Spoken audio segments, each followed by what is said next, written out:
what the sky says, but will ensure that the sky delivers that which they promised to the ground. And the esteemed members of parliament are representing different regions. Some of us are not present today because we are on recess, but we are over 20 members of parliament who have dedicated their lives. They have agreed, they want to toil and moil, and they will never sit on their hands to see Kenyans suffer. Today, we are here.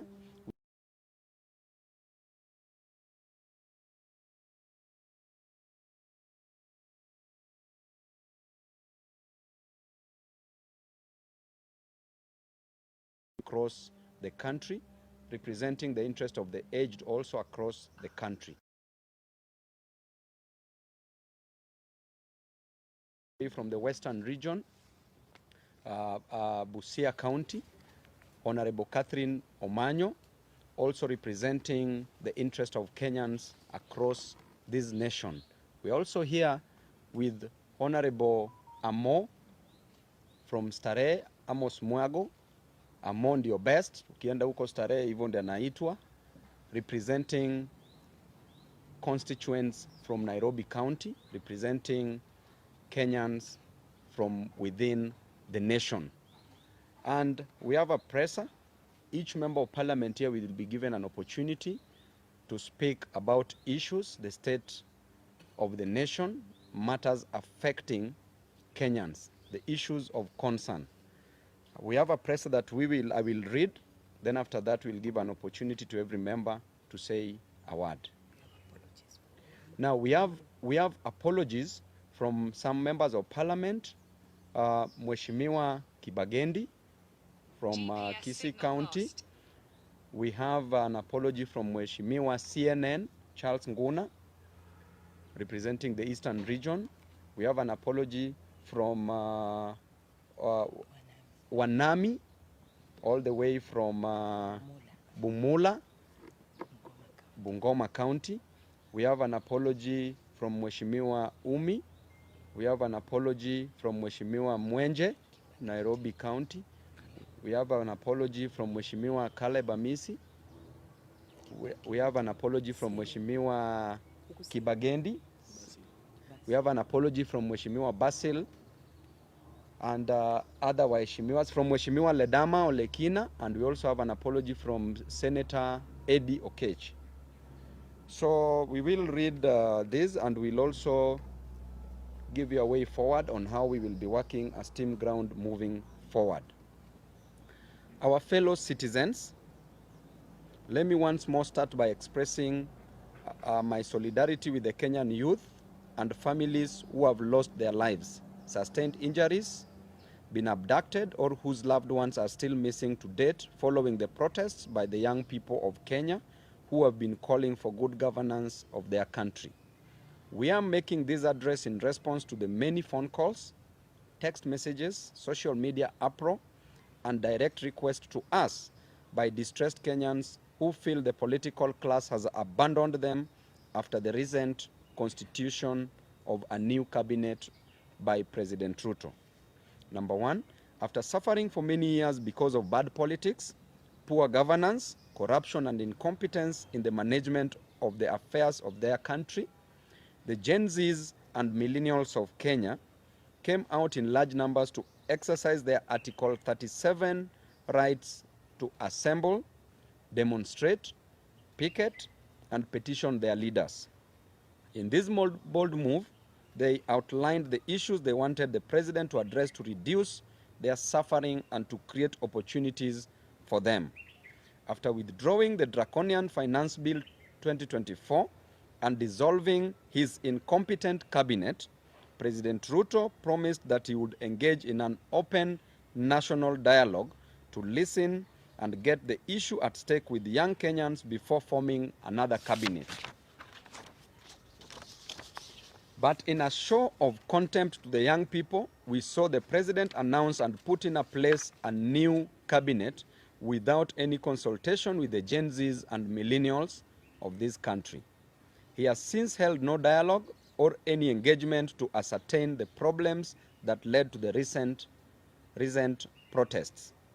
Fellow Kenyans, before any grass has grown on the fresh graves of our youth recently killed, before people who are badly wounded in the protest have healed, and while so many families are still searching for their loved ones who were abducted by state agents, we have been shocked to see President Ruto return to his default mode of shuttling from one country to another and on working from the top of vehicles, apparently launching invisible government projects.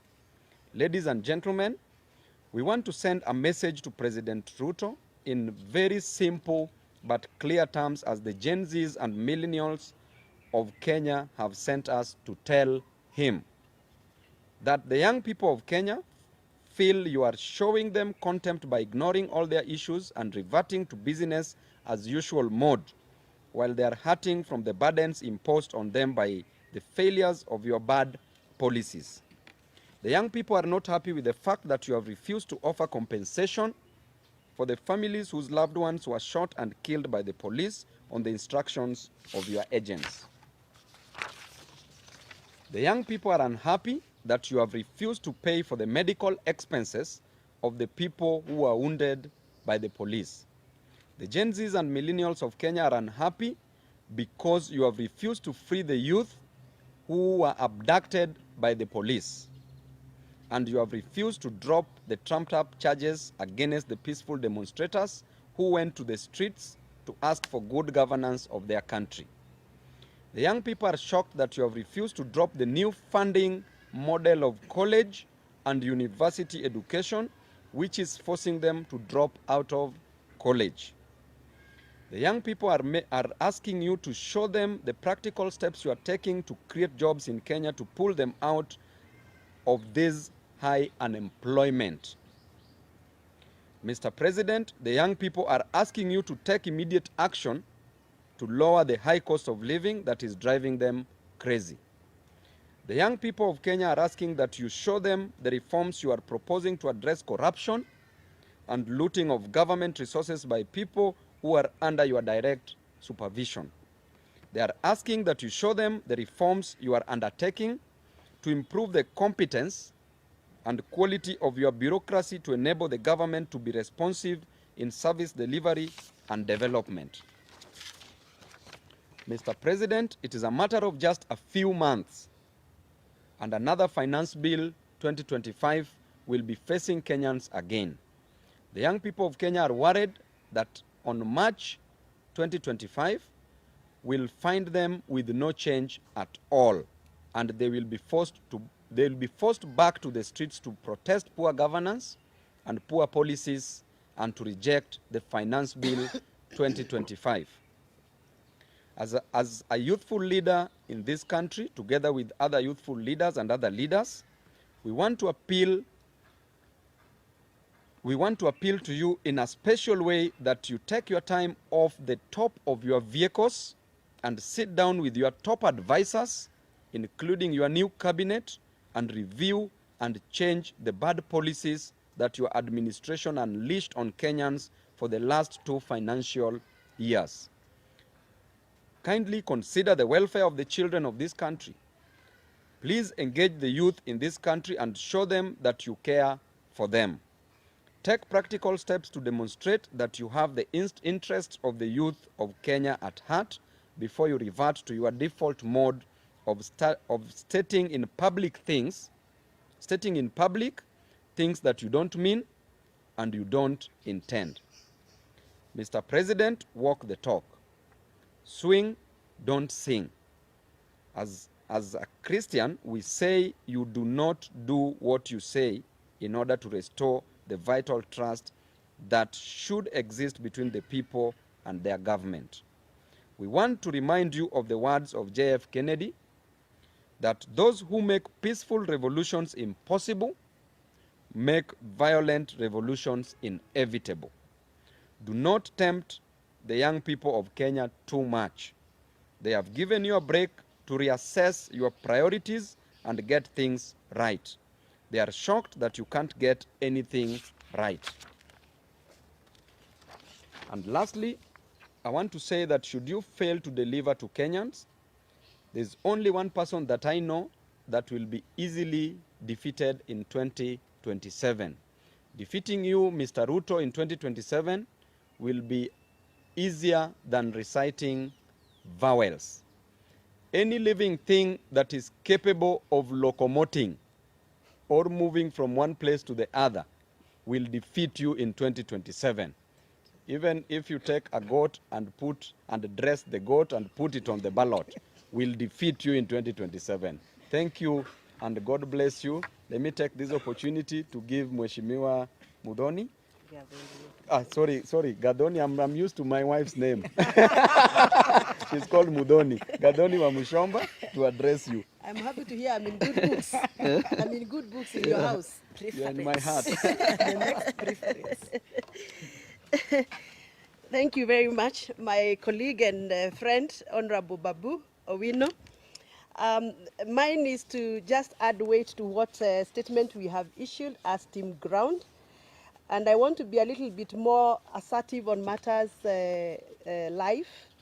You all know that we have had very many conflicting reports coming through on how many young people who are protesting in the streets were abducted, how many were killed, how many are still missing, how many cases have been processed by IPOA, and I'm sure you know that no agency is giving us information that is matching with the other.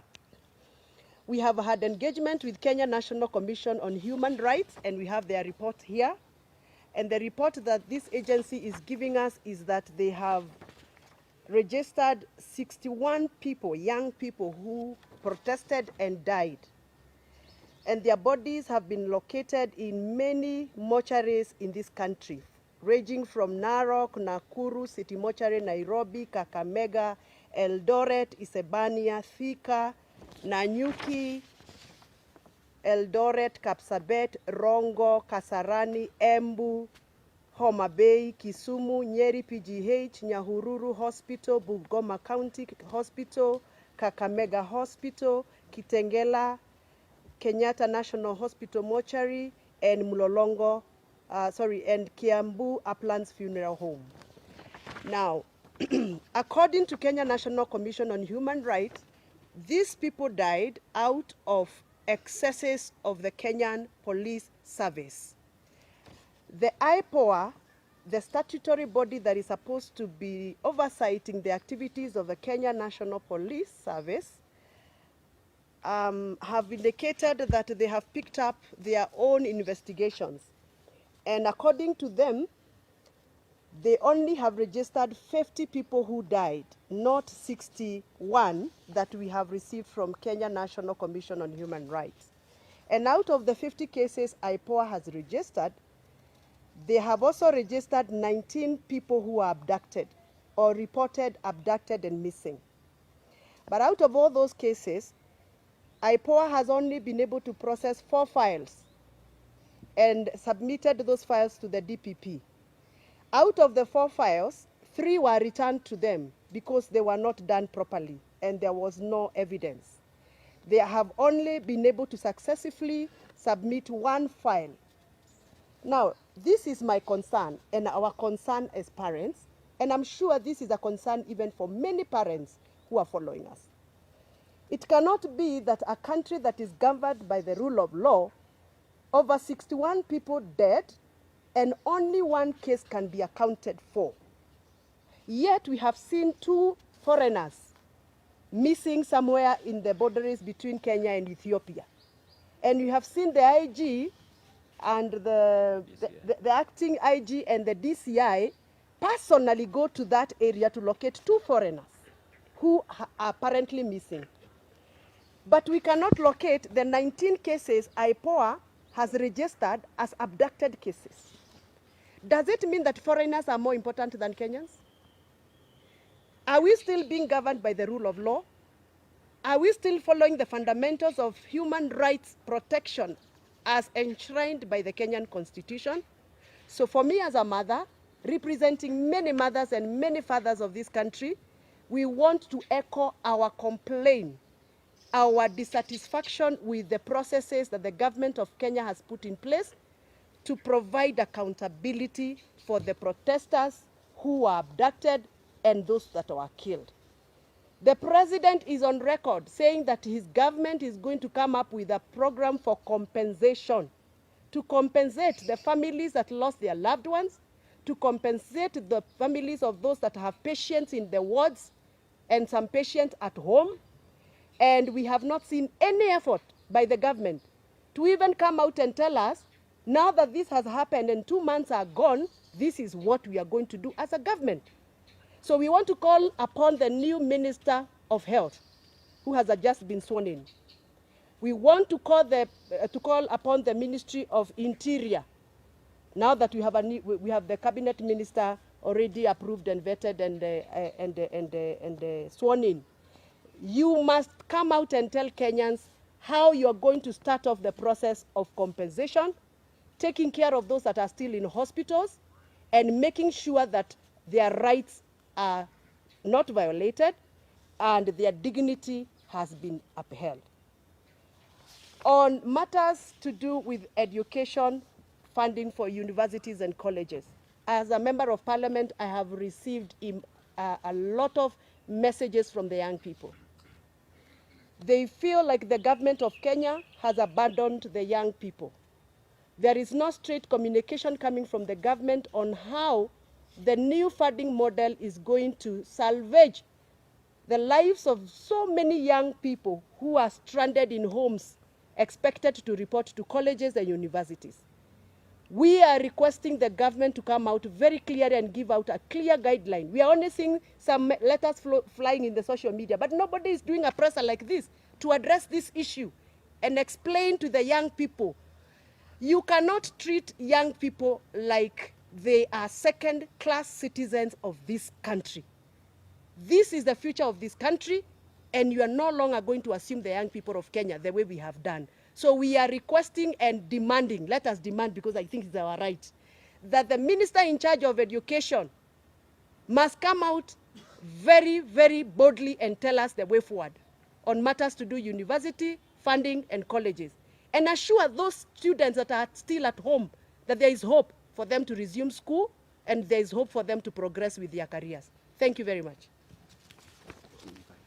I want to invite my sister, the lovely Catherine Omanyo, to say something. Mimi nitaongea Kiswahili. Juu kila mtu anabonga hapa kimombo. Nataka kuelezea wananchi wa Kenya kwamba hatukuangukia mkono mzuri kupata president kama Ruto.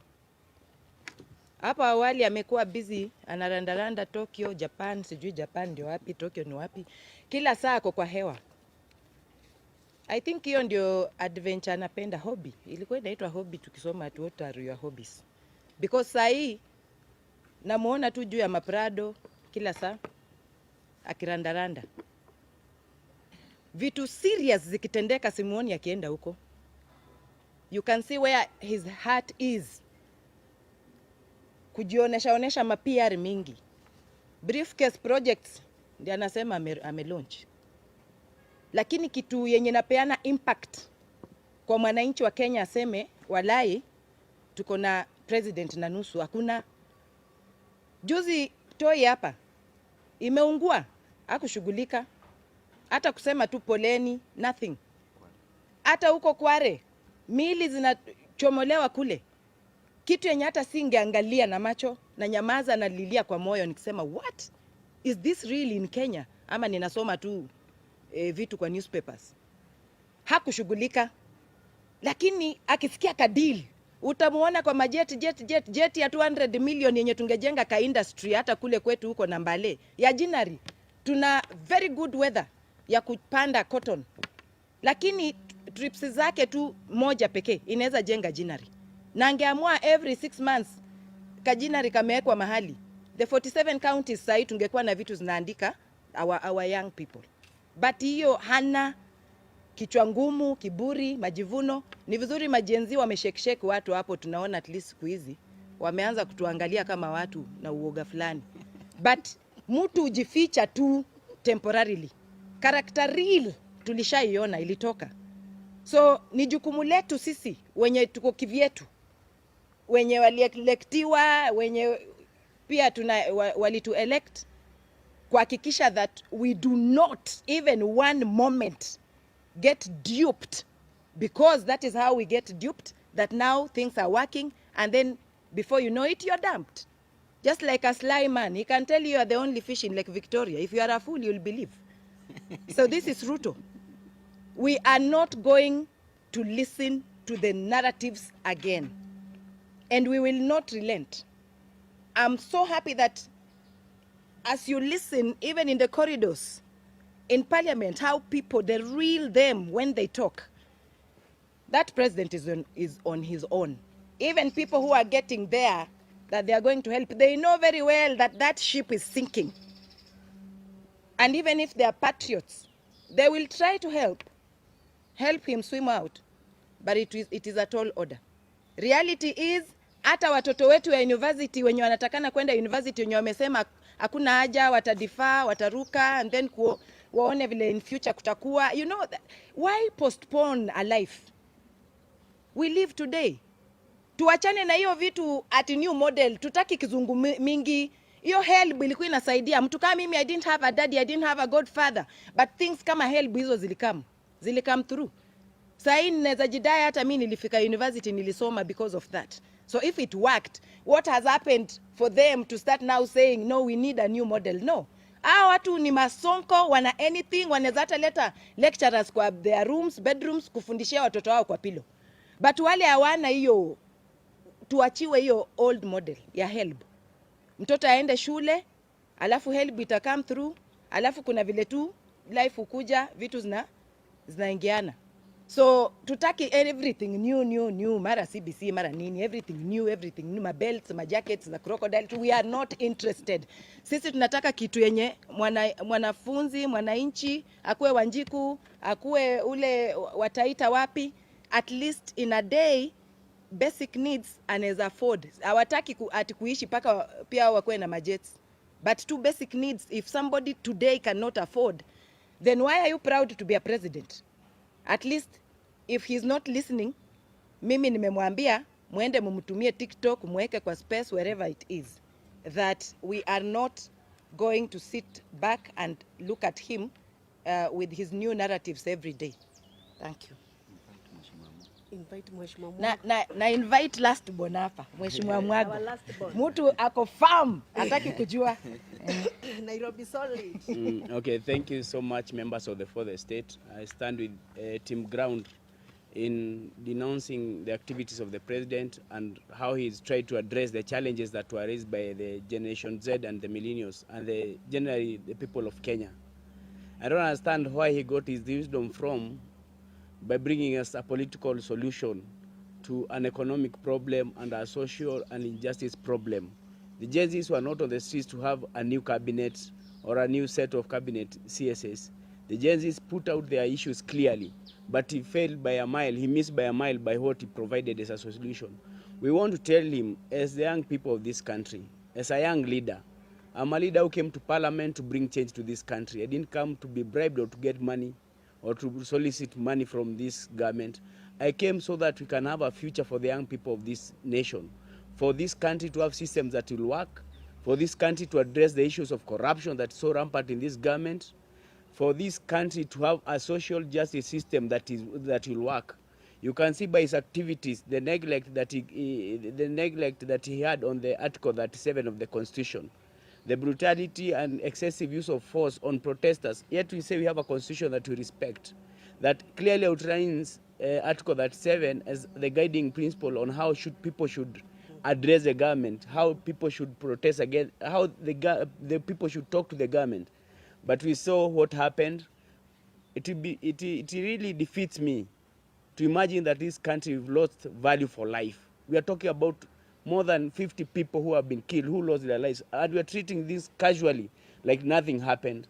If you go to the DCI, we went there with Lieutenant Molo, we had very scant information on the issues of abductions, or the issue of these people who have been killed, and these are lives that have been lost by a government that's purposed to protect the lives of its people.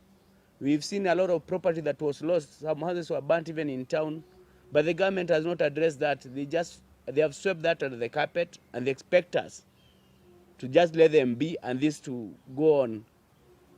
We cannot agree, and we cannot allow the government to behave like that, because if it behaves like this, it is going to kill our future and our children.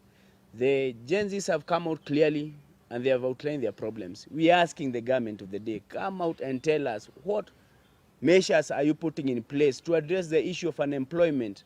We are having like 1 million students who are going to clear form for this year. Every year we are having a very high turnover of Gen Zs. What measures have you put in place to address their issue? The current cabinet that you announced, we don't make anything of it. We don't see if they are able to come up with solutions for the challenges of this nation. So sisi tunamwambia Bwana Rais, tafadhali sikiza watu, calm down, look for new advisors. Whatever you are doing is far away from what the people are asking for. Kindly try and calm down and listen to this youth. These are the future of this nation, and the best thing is, this is a generational thing. One day it will come to happen. The hopes of the people of this nation, lazima siku moja watu watakuja wapatiwe heshima, and I don't know where history judge you. Labda utafukuzwa ama utapelekwa jela kwa sababu ya hii makosa unafanya. Tafadhali sikiza watu and deal with real issues that these people have raised. Thank you. Thank you very much. Is there anybody with questions? We will take about maybe 3 or so, or maybe we can take 4 so that each can respond to a question. Let's start with the lady. You have to speak louder. Thank you so much. My name is Maximila Ofula, right from the Govt. I have 2 questions. One concerning the ultimatum that the agency have given us through the platform. On 27th of August, we will be signing a petition to dissolve the parliament and to chase all the parliamentary out. I think this is the second time now that they're getting the parliament. Will you be part of that petition? And also the same day they will also be occupying the Supreme Court.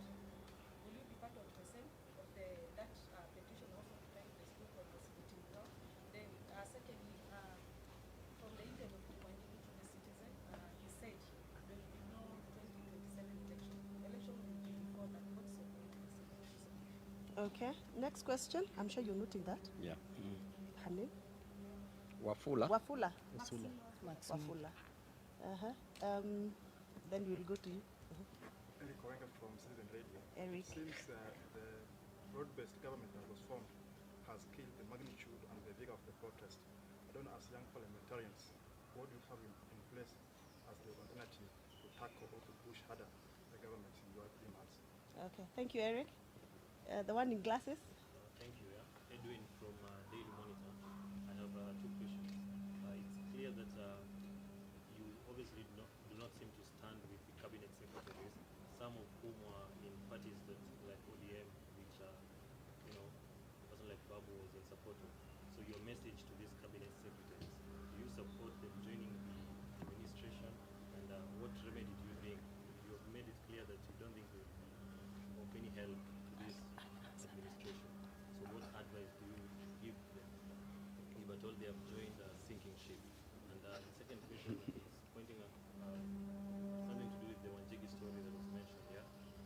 What's your take as Team Ground that an administration can go after the family of people who actually point fingers at what should be done better as a party leaders? Okay. What's your take? I guess those are how many? 4? Yes. 4? Can we do the 4, or you have a pressing one? Yes. Okay. Given the unity deal between ODM and Kenya Kwanza, are you worried this supermajority issue, especially in Parliament, is going to stifle voices like you? For example, we have heard the President say some sections of the finance bill will be returned to the House. What do you think about that, and will you be supporting it? Very well. So, How do you want us to So, go about it? I can answer that one of Parliament. okay. So you Answer can. the one for cabinet ministers. Parliament. Okay, good. CSS. CSS. Parliament. I'll talk about They're killing the vigor. the vigor. Okay, so I can. Okay, fine. Just start Okay. then. Just start. Ningelipenda kusema kwamba mtu yeyote ambaye alijoin government, hata kama alikuwa ODM na akajoin huko, although article 232 inakubalia president kuchagua mtu yeyote kufanya naye kazi, hatutazubaa tu kuangalia wana west wa Kenya just because walitoka upande wa huku kwetu. So waende huko wakijua kwamba walienda kufanyia wananchi kazi, na kama hatutaona anything wanafanya pia tena watoke tu. Cha pili, president wetu ni kama ndio referee wa elected leaders wa kichapana. Huko Kisii mliona kitu ilitendeka. Yeye ameenda pale, watu wanabuu huyu anabuu huyu, ako pale ako kama referee. So hao wenye wameenda huko kama CS kusaidia, waone hiyo weakness na wamsaidie kufanya kazi. So we will not relent, we will not smile with anyone who has joined government and is going to joke again and waste Kenyans' lives. Thank you. You'll answer which one? Yeah. Okay, broad-based. On that issue that you've raised about the broad-based arrangement that has maybe stifled the vigor of this protest and what, we like to urge Kenyans, or the Gen Zs, the millennials, let us not relent in this fight. Let us make sure we push this fight on, because there's no solution that has been offered as yet. So as young leaders, we are going to make sure we engage the public and point out all the evils that are happening in some of these bills that are brought in Parliament, these motions, what we think Kenyans should not support. But we're also thankful that the Kenyan people now are taken back the power in their own hands. We saw we passed the finance bill by the people's power, led to rejection in totality by the president. So these are some of the avenues or other approaches that we're going to give more information to the public and seek their support in pushing for the agenda. As young parliament, as young leaders, we need to get this information out there to the people so that they can support us. Even if they have a majority in parliament, we saw the majority is now on the ground, on the streets, and that is the approach that we are going to use. Thank you. I think Mheshimiwa Amo has addressed that very well. If I want to talk about the unity of ODM and Kenya Kwanza and having a super majority, and in combination with the question that was asked by Eric on the broad-based government that has killed the vigor of the demonstrations, I want to tell you that in Parliament there was already a super majority that passed the finance bill. But that did not prevent the Gen Zs. It did not prevent Ruto from coming out and rejecting after pressure had been pressed on him by the people. The Constitution is clear that power vests with the people. The sovereignty is with the people. The people are supreme. That supermajority in Parliament is not a supermajority. It is an imaginary supermajority that is intended to achieve some selfish gains or ambitions. And therefore, one person with God is the majority. But now here we have a few people in Parliament, members of Parliament, Team Ground, together with the Gen Zs, with the millennials, with other Kenyans. That is even more than a super majority. And that is what we need. We don't need any other supermajority in Parliament. And number two, our voices will always be heard in Parliament, irrespective of our numbers. Why? Because sometimes it's not about winning the war, but it is about being at the battlefield, registering your presence in the battlefield. Our presence will always be registered, irrespective of our numbers. And that is the time that you will know that in case those numbers will not be favoring the interest of Kenyans in Parliament, we will go back on the ground. Gen Zs can always come out together with millennials and still make it right. That supermajority, if you saw the way they were running under the tunnel, then you would have known that there was no majority there. There was the minority. So the next question is about Jimmy Wanjigi. Of course, you talked about Ruto invading Jimmy Wanjigi's privacy.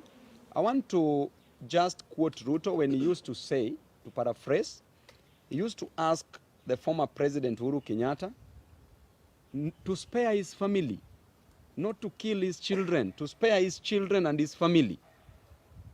What is he doing? He's now gone below the belt. He's now targeting people's families. And we want to tell you, you also have families, my friend. Just the same way Moi is now a former president, Kenyatta is a former president, Moi is a former president, Kibaki is a former president, Uhuru is a former president. You are going to be a former president. These children of yours are going nowhere. So do not intimidate people's children. Because when your time reaches, there are those people who will hold the yam and the knife and will give you your share, your fair share. So don't intimidate us. Everybody is going to die. Nobody dies prematurely. So you can't intimidate us with death. Our children already know that we are political leaders. It's not news. Embarrassment is our other name. So don't think that we can be embarrassed by these petty issues. We are going to fight for our people. So I'll leave it at that, then leave it to Mheshimiwa. And lastly, the MPs that you are calling the super majority in parliament, I want to tell you that these MPs already know that the ship is sinking. The ship that Ruto is the captain is already sinking, and they're already taking that. Now we know that you will be clutching very soon on imaginary straws, and you will sink with that ship. Thank you. Thank you. It looks like the questions have been answered. The number is one for the petition. There's to one. dissolve Parliament. Oh, there's one for the petition to dissolve Parliament. And that is a proposal, you said, by the Gen Z? Very well. First of all, I want to thank the young people of Kenya. One day, one time, we were also very young. And we did what we did to have this country the way it is today. Some of us actively engaged to make or to constitute the current Kenyan constitution. And we went through the thick of that day. That is why we have this constitution. The young people of Kenya should not shy away from advocating for what they think is right. The young people should not feel guilty for being on the road to present petitions to Parliament, because that is their right as enshrined in the Article 31 of the Kenyan Constitution. The right to present public petitions to public authorities. It is their right. And therefore they should not feel guilty, however painful it is, however hard it is, however difficult it becomes. The young people of Kenya should now know that they have the support of members of Parliament like ourselves here. We are no longer going to be intimidated, being accused of, oh, you are funding the Gen Zs, oh, you are inciting the Gen Zs, oh, you are the one who is telling the Gen Zs to do this, because the Gen Zs are people who are schooled. They went to school, and we actually gave them free primary education. They are using what we gave them to ask and petition for what they constitutionally deserve. So the young people of Kenya have a right to petition Parliament, have a right to petition State House, have a right to petition any public authority if they feel that it is necessary to do so. I honestly think that the kitchen of all problems in this country is Kenyan Parliament. Because it is Kenyan Parliament that make laws that are oppressive. It is Kenyan Parliament that made the faulty, the unconstitutional, the irregular Finance Bill 2023 that has since now been thrown out by the courts. It is the same Parliament that was attempting to make another irregular, unconstitutional Finance Bill 2024, which the greatest people of Kenya rejected. It is the same Parliament that is coming up with other laws like the livestock bill law, the privatization law that they made, and many other very oppressive laws. So if the Gen Zs feel that it is time for them to petition Parliament, they are welcome. It is within their rights. And we will support them if we so feel they are doing the right thing. So we want to tell the young people of Kenya, we are with you. We will support you. We will stand with you, as long as you're making the future of this country better. I would want to be an elderly woman in this country to enjoy what the Gen Zs are fighting today. And therefore, when I have the energy to do so, I will support them, I will fight for them, I will lobby for them, I will advocate for them, because I think they are doing the right thing. Last but not least, I would want to say this. I don't know what is this obsession President Ruto has with new things. When he came in, he found Linda Mama. He realized Linda Mama, and I don't know how he realized, because he's not a woman. He has never been in a maternity ward. He has never delivered a child. So I don't know what is this obsession he has with removing what he found to bringing what he thinks is new and creating confusion and mess. He found a very good working program called Linda Mama. He collapsed Linda Mama without any public participation and brought some other new packages. Shisha, shui, shu, shui, sha. Shisha. Linda mpango wa kando. You know. I don't know what is this obsession he has, that he has now to collapse the old funding model for our universities and bring a new model. And now he has created a whole total confusion. Our children are getting depressed because they don't even know whether they are going to report to school tomorrow. What is this whole obsession of new things? New things? Now, look at where we are right now. We don't have money because we have no operational finance bill. Instead of him finishing old projects, he's now going for new. Everything is new. Everything is new, and he has no money. So where is this obsession coming from? And by the way, I sympathize with my new Minister for Energy. My new Minister for Energy, I really, really sympathize with him. Bwana Wadai, wacha nikuambie. Hiyo kiatu mevalia kimeandikwa Ruto hapo nyuma. Hiyo kiatu itakuuma mbaya sana. Because the president is now hopping from one county to the other, launching new electricity projects. Where will he get the money from? Atarudi kwa hiyo gari pale juu, ataanza kuambia wananchi, huyu Wadai nilimpatia kazi ya kuweka stima, nikaenda nikalaunch stima, lakini yeye hakufanya kazi. Wadai is actually cooked. I sympathize with him. I sympathize with my friend Babu, Mheshimiwa Badi, huyu wa treasury. Amepatiwa treasury na ni sufuria ambayo ilikuwa na ilikuwa na stew lakini imelambwa, hakuna. And what the president is doing now is going out promising, oh, I will do this project, I will do this project, na hakuna pesa. Alafu atarudi kwa hiyo ground come to campaign time. Ataambia watu, wewe huyu Badi nilimpatia kazi, amelemewa. Badi's sufuria is roasted. And they are not is stealing roasted. corruption. Yeah. So anyway, we are summarizing and saying this. This is not the right time for president to go out launching projects. It is the right time for him to sit down, engage stakeholders, look for solutions for the pressing problems, and look for new ways of raising revenue for this country. He must engage. And there's somebody who asked me when I was coming here, now that you people are complaining things are not right, what solutions are you giving? What alternative solutions are you giving? Now listen to me. There is no president, there is no way the president will be roaming from one country to the other looking for jobs for our young people. But if you ask him for a database of how many engineers do you have in your country, tell me whether there is any database. If you went and found a request for how many mechatronics engineers do you have, we don't have a national database.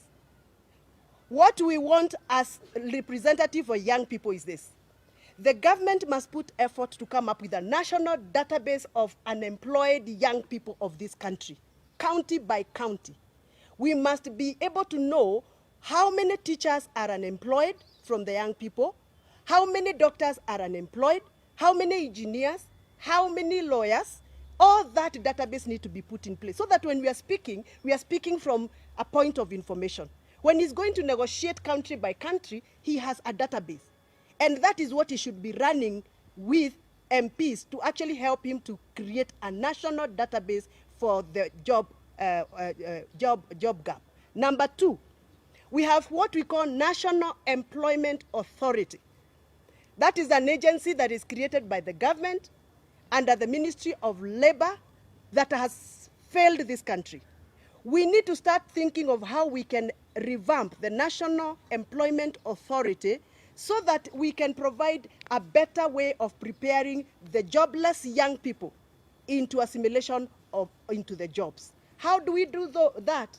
By making sure that the National Employment Authority has offices in every county so that people in my county, Kiambu, can actually access the offices at the county level, register themselves, and get to know what opportunities are there. Right now, the only person who tells us that there are jobs being advertised, for example, in other countries, is only the president on top of his car. The young people of Kenya don't know where to go to look for that kind of information. So we need these authorities' offices in every county. Last but not least, all the local employers in this country, the manufacturers, like the people who work under the Kenya Association of Manufacturers, the people who have a capacity to employ our people here in Kenya, we need to engage them so that we know how can we work with them partnership so that they can start absorbing our local people, even if it is on an apprenticeship program or attachment program. For example, if we came up with a program and said, we have 3,000 employers in this country, manufacturers, people who are manufacturing locally, and they have the capacity to employ young people, we give them some tax incentives. A tax intensive that you say, karibu mheshimiwa, that if you absorb, for example, 5 young people in your company, you will enjoy this amount of tax subsidy or incentive from the government. So we need to start thinking of how we can partner local manufacturers, local traders, local employers. We give them some tax rebates so that they can be able to accommodate more young people in this country. Otherwise, the issue of joblessness is a very serious issue. The president of Kenya will not sort out the issue of unemployment by bringing Raila Odinga or whoever else in cabinet or in government, because that is an economic problem that will not be sorted out through political remedies. Thank you very much. Mheshimiwa amefika, wacha aseme jambo. Atuambie vile wenye kuuza ndengu unataka kuniuliza bila mimi license watalipa 1 million. Ndengu. Sorry? Thanks to the High Court, the road maintenance levy that was increased by 7 shillings has been nullified until, of course, the case is heard and determined. But there's a new proposal by Kenha on tolling the major roads. What do you say of that? I just want to comment on that issue. If you want to put toll stations all over, please build the new roads and put the toll stations instead of putting toll stations already in roads already constructed by the taxpayers' money. So that is an issue that is not supposed to even to arise. All the existing roads we are demanding, we are not going to have toll stations on the same. And why do you want to charge private citizens of Kenya, why do you want to charge them to use public roads that they contributed money and they're even paying through loans? So this is the principle of double jeopardy, where you are charged double. You are charged taxes to build that road, or a loan is taken and you pay for that road, and at the same time, to pass through that road, you have to pay for it. So generally, you should not be charged for using your own road. Which country charges its own citizens who are poor to use a road? Imagine. Honestly speaking, even walking, even moving, it doesn't want us to move. So anakudarau while you are dead, non-living, na anakudarau while you are also moving. We understand that, Ruto, we know you very well. You don't respect human beings, maybe because of your background. You did botany. We know that when we give you a leaf, you are only concerned about stomata. That is why you want to plant 10 billion trees. You are concerned about the apex of a leaf, the midrib, the stalk of a leaf, the stomata, the chlorophyll, and the pollination of a plant. And grafting. So honestly, respect human beings. So, Mheshimiwa, you can talk about something in 1 minute and then we...